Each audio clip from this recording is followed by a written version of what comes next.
Kekalahan lawan Arab Saudi bukan akhir dari segalanya. Peluang timnas masih ada dan hanya kemenangan melawan Iraklah yang bisa menjaga peluang Garuda untuk lolos ke Piala Dunia 2026.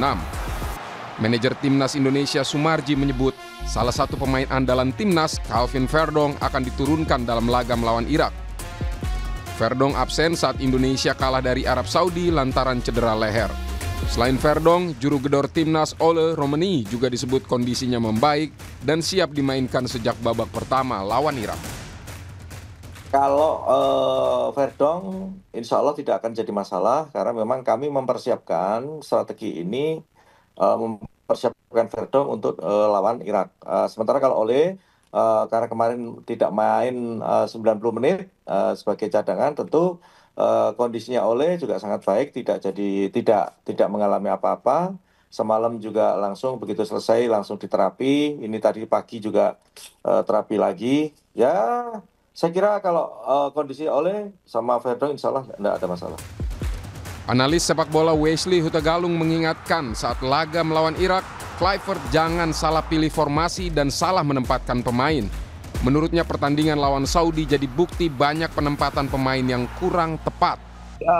Menurut saya kerangka tim dikembalikan, tapi kalau mencoba-coba lagi, resikonya Irak itu mainnya akan juga direct dan crossing dan pasti juga akan menekan seperti kemarin itu.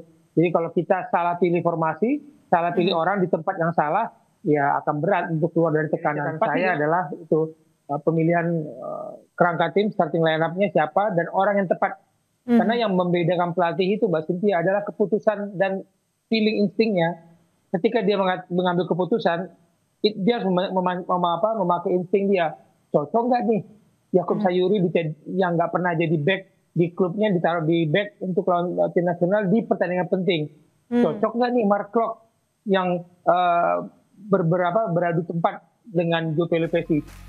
Ada beberapa skenario untuk timnas bisa lolos. Menang melawan Irak dengan selisih gol yang signifikan wajib dicapai untuk menjaga harapan. Sementara di laga lain, Irak harus menang melawan Arab Saudi. Jika skenario itu berjalan dengan koleksi poin yang sama, skuad asuhan Patrick Kluivert bisa lolos ke Piala Dunia 2026. Apapun hasilnya, perjuangan belum usai. Jika gagal memuncaki klasmen, kemenangan atas Irak setidaknya akan memastikan timnas Indonesia melaju ke kualifikasi putaran kelima, menjaga asa untuk tetap berada di jalur Piala Dunia 2026. Tim Liputan, Kompas TV. Peluang timnas masih ada saudara dan hanya kemenangan melawan Irak yang bisa menjaga peluang Garuda untuk lolos ke Piala Dunia 2026. Lalu seperti apa kira-kira strategi yang akan dipakai Patrick Kluivert dalam laga hidup mati melawan Irak? Kita membahasnya bersama dengan analis sepak bola Bung M. Kusnaini telah bergabung bersama kami di Kompas Petang. Selamat petang Bung Gus. Selamat petang ya Sir. Ini okelah kita lupakan kekalahan melawan Arab Saudi, tapi ada kabar, bisa dikatakan kabar gembira nih, karena ketika lawan Irak nanti akan ada Verdong dan juga Ole Romani yang akan ditampilkan. Menurut Anda, strategi yang digunakan oleh Patrick Kluivert untuk menempatkan dua pemain ini seperti apa? Iya, ada dua opsi sebetulnya ya. Yang pertama, Kluivert tetap mempertahankan formasi 4-2-3-1 karena memang ini sudah diuji coba pada bulan September ya. September itu kan dalam 2 kali pertandingan friendly internasional, Kluivert bermain dengan formasi 4-2-3-1. Makanya di pertandingan bulan Oktober dia berani main itu. Dan ternyata memang hasilnya kurang memuaskan memang. Tapi kalau dia mau meneruskan formasi 4-2-3-1, maka Calvin Verdong harus main di posisi bek kiri.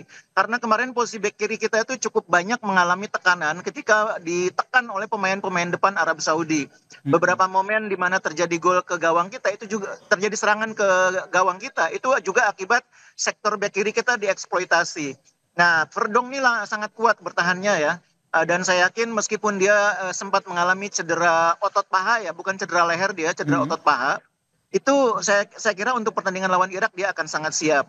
Yang kedua saya pikir kalau misalnya Ole Romani bisa betul-betul sembuh tidak ada masalah, harus dimainkan. Karena kemarin kita sudah melihat ketika Ole Romani main, serangan kita tuh lebih punya arah. Serangan kita tuh lebih punya target di depan.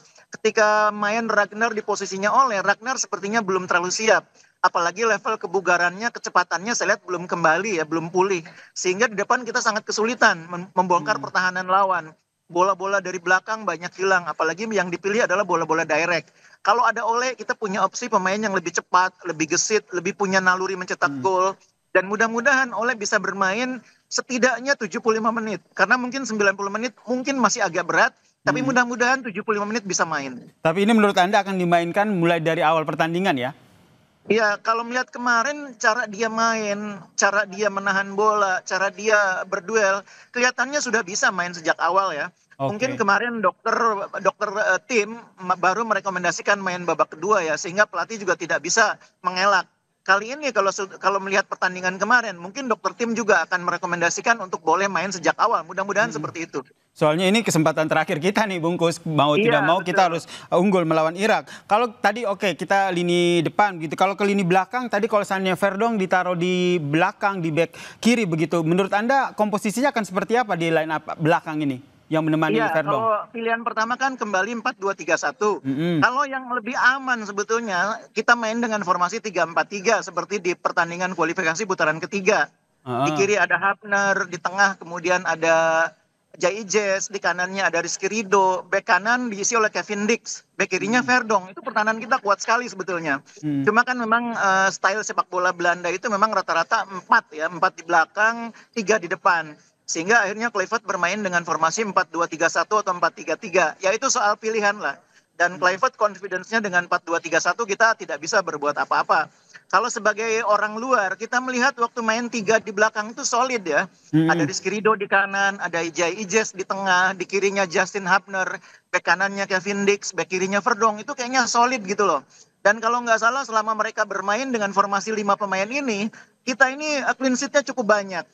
Jadi mungkin Kluivert perlu mempertimbangkan, meskipun Mm-mm. keputusan akhirnya tentu itu wilayahnya pelatih. Betul. Tapi rekam jejak tiga formasi back ditambah di back kanannya Kevin Dix, back Mm. kirinya Verdong, itu sangat bagus. Mm. Tapi banyak yang juga akhirnya menilai gitu, termasuk rekan-rekan analis sepak bola yang menilai bahwa ada beberapa penempatan pemain posisinya ini juga kurang maksimal begitu, sebut saja kayak Makok, Sayuri, kemudian ada Beckham gitu. Menurut Anda ini juga harus jadi salah satu pertimbangan Kluivert untuk pertandingan melawan Irak?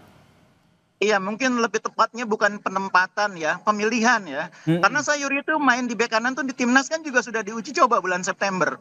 Waktu bulan September kita main lawan China Taipei, melawan Lebanon, Sayuri kan main bek kanan dan bagus mainnya. Mm-mm. Beckham main di kiri, itu juga bukan hal yang aneh. Di Persib juga dia main di kiri, meskipun memang sering juga main di kanan. Jadi bukan soal penempatan, tapi pemilihan.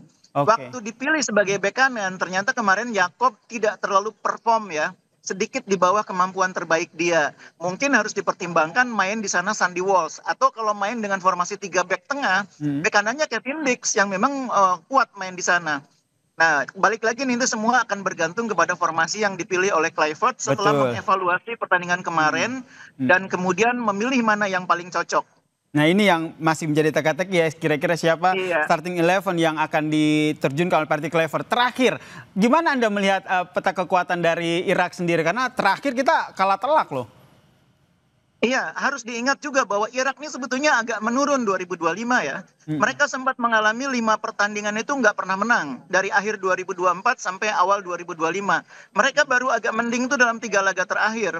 Termasuk dalam 2 uji coba bulan September yang dikhususkan memang untuk menghadapi Indonesia. Mereka mengalahkan Hong Kong, mereka mengalahkan Thailand. Jadi mereka sengaja memilih Thailand, sengaja memilih Hong Kong untuk mendapat gambaran sepak bola dari Asia Tenggara, dan hasilnya mereka menang walaupun menangnya tipis.